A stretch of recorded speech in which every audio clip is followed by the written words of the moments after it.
welcome to my channel or podcast, depending on where you are listening on. My name is Phoenix GHD, and today, or you can just call me Phoenix, today we are going to take a deep, spooky dive on potions in the Spirit Dragon world on the Element Witch topic. I hope you enjoy, and let's hop right into this. So for the most part, potions are made in this full object called cauldron. Sorry if I am mispronouncing this. I do have a hard time pronouncing some words. You would have heard me talk a little bit about it in the equipment episode. Anyways, the cauldrons is what the potions get stirred, created, and so forth. This is where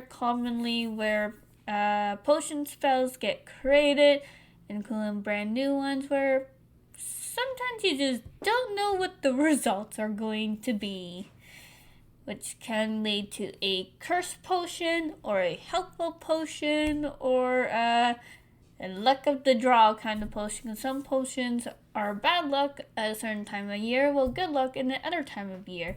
Or depending on the day, some potion gives you good luck at night, while they just give you the worst type of luck during the day, or vice versa.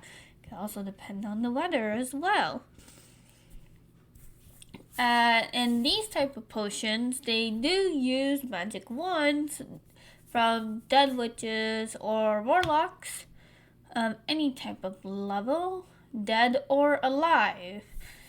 So if they are alive, then it's a little bit of a problem for whoever's making the potion to use that wand, but it is still durable.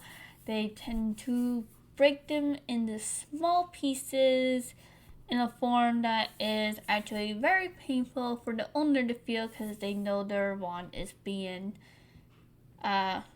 used for something that it's technically not supposed to. So they tend to wait until the witch or the warlock is dead or not part of this world anymore, and they use that wand instead of using a wand that is still attached to someone part of the living. And how they use these wands, they tend to use these wands more so for curses than something to help, but some wands do have a little bit of their magic left where they help out instead of doing like a curse potion. Is there like a sleeping potion, or a sleeping spell potion kind of thing, like similar to Sleeping Beauty? And there is something like that, but it's more used to help the brain if the brain's been traumatized or been hit and it's swollen. Then they use that type of potion in that kind of situation. They don't use it just for a revenge trip kind of thing. The other type of potions they have is to help plants grow or to destroy the plants. Some of these potions can be used as smoke bombs too, even. Like, there's many purposes these potions have. And the broom also gets used in these potions because the broom absorbs whatever magic hits the floor, absorbs it, and then as it's being stirred in the cauldron's bowl thing, the magic that got absorbed into the broom will go into the bowl that is right now stirring up the magic and the potion. So some of them are unknown because they have yet to be used, because they don't really know how it's going to turn out. Each potion is a different color. The unknown ones tend to be like a mix of the two colors, like a teal, where it looks like it could be blue some days, or it could look green other days, or something just as hard to identify, a really dark purple that could look black, and vice versa.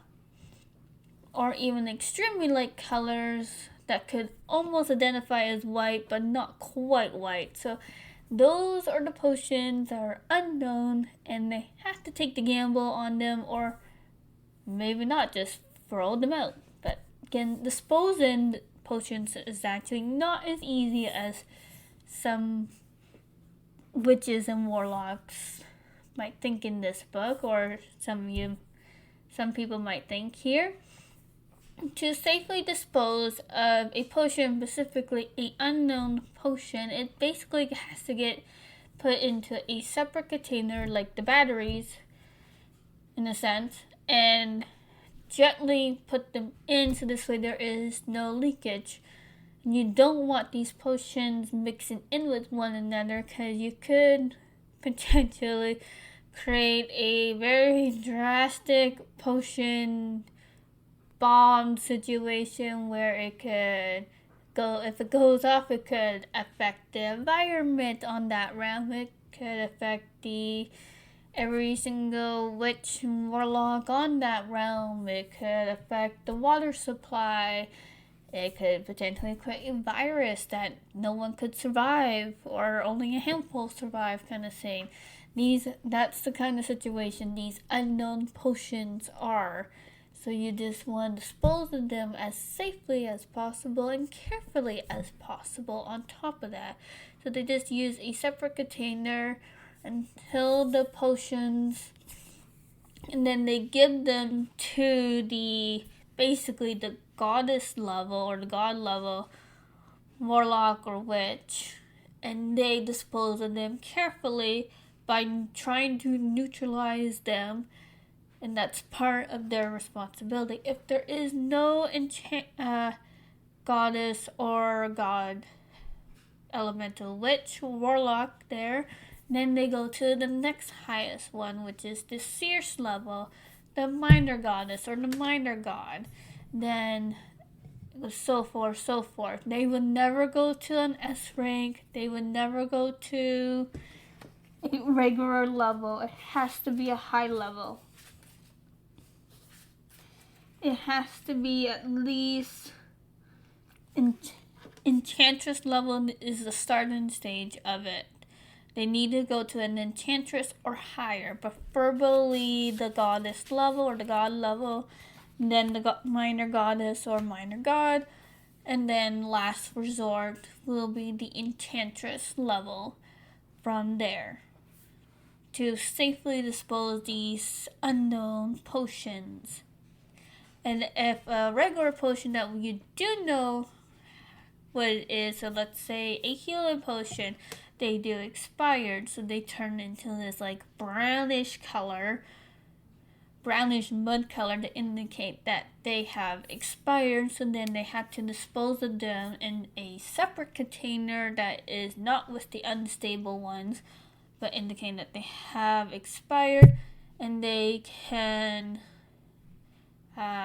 dispose of them themselves, or they can go to an S rank elemental witch, and those are the ones that can get rid of those safely. So how to dispose of those types of potions that have expired? They go to an S rank or a regular one, a very powerful high regular level elemental witch or an S rank, and they defuse or dispose and take away the magic out of those potions, making them completely harmless and basically fertilizer or a water source for plants to grow and maybe change their colors, kind of thing. So I really hope that answers any questions about the potions in this world, in the Spirit Dragon series. And the next episode and the final episode for season 1 will be on familiars, and I will take a deep dive into that one. So I hope everyone will tune into that one, and to the final episode of season 1 on the Phoenix GHD channel, podcast channel, or YouTube channel, and so forth. Anyways, I'll see you guys and hopefully hear from some people or everyone later. Bye!